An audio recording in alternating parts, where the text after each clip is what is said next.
Hi, I'm Doug Mobley. I'm the president and CEO of Gilderfluke Co, founder. I do most of the design work and a heck of a lot of the software work on it. The software that I don't write, I design what it's supposed to look like and how it's supposed to work, and so on. We build show control systems. And show control systems can be used for doing motion bases, for animatronics, for animated fountains, musical fountains, flash pads, museum displays, all kinds of different things.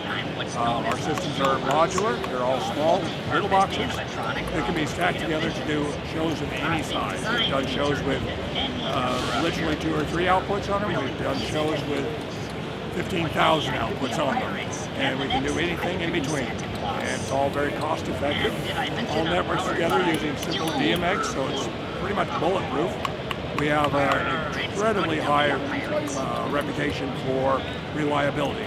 We just had someone stop by the other day who actually said a couple of our units that he's got had actually run underwater accidentally, and he just dried them out, put them back to work. We don't usually recommend that, but we get several reports every year of people who have that kind of accident, flooding out the control system or the sound system, and it still works afterwards. If you look at our boards, you'll see that they're all gold plated. The reason for that is it makes them last longer. We build this stuff as good as we can, not as cheap as we can. All our production is done here in the States, not overseas. So we have good quality control on everything that we build. Tour or what now? Okay, the new item I'm supposed to talk about, the new item or just in general? Okay, so I'll grab that.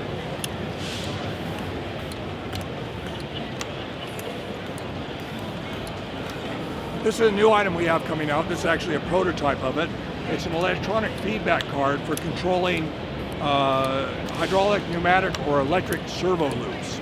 So the connectors up here for the 4-axis. You've got connections for the valves, for the feedback coming back from the position sensors, compliant feedback, plus voltage out to run the valve if you happen to be running something like an HR Textron valve that uses a 24-volt power supply. It has idiot lights, so you can actually see the command position, the feedback position, the compliant position, and the voltage going to the valve with just a glance.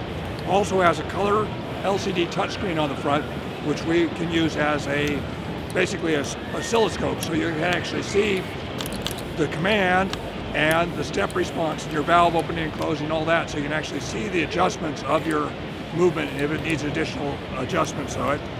One of the things we're adding to this is actually automatic adjustment for initial setup.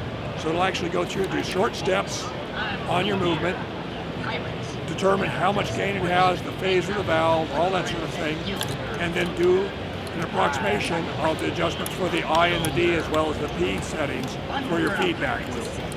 What that means potentially is that you don't have to know what you're doing to actually set up a feedback loop.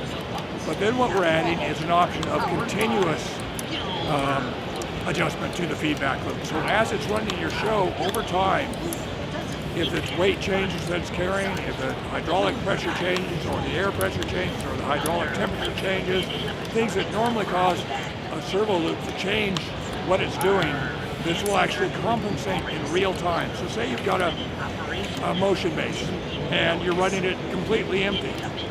It's going to have a different motion to it normally than one that's loaded with 20 really fat people. So it will adjust for the 20 fat people and run exactly the same as when you're running it empty instead of running different. Same for if you have an animatronic figure. If you've got an animatronic figure that's waving a sword around and has dropped the sword for whatever reason, it's lost all that weight. Suddenly the arm is going to start oscillating badly. But with this card, what it'll do is it'll compensate, and then within a few seconds it'll be running exactly the way it should be, except without the sword. So it actually automatically will adjust for it. Inputs, it's got a USB for doing configuration and programming, a micro SD card slot. It's got, well, we don't have it on this one, but screw terminals here for a blocking valve. So it actually has a blocking valve for doing motion bases built into it. Ethernet port, our 422 serial port, and DMX network. So that's pretty much any connection you need to connect to any kind of system in the world. Of course, with our stuff, it can either act as a master or a slave or a standalone unit as part of the network. So it could be, whichever unit you decide to be the master, it's the master sending data to everything else. whatever units are the slaves, they just receive data from whoever the master is on a particular installation. And that's pretty well how it works. So, wish I had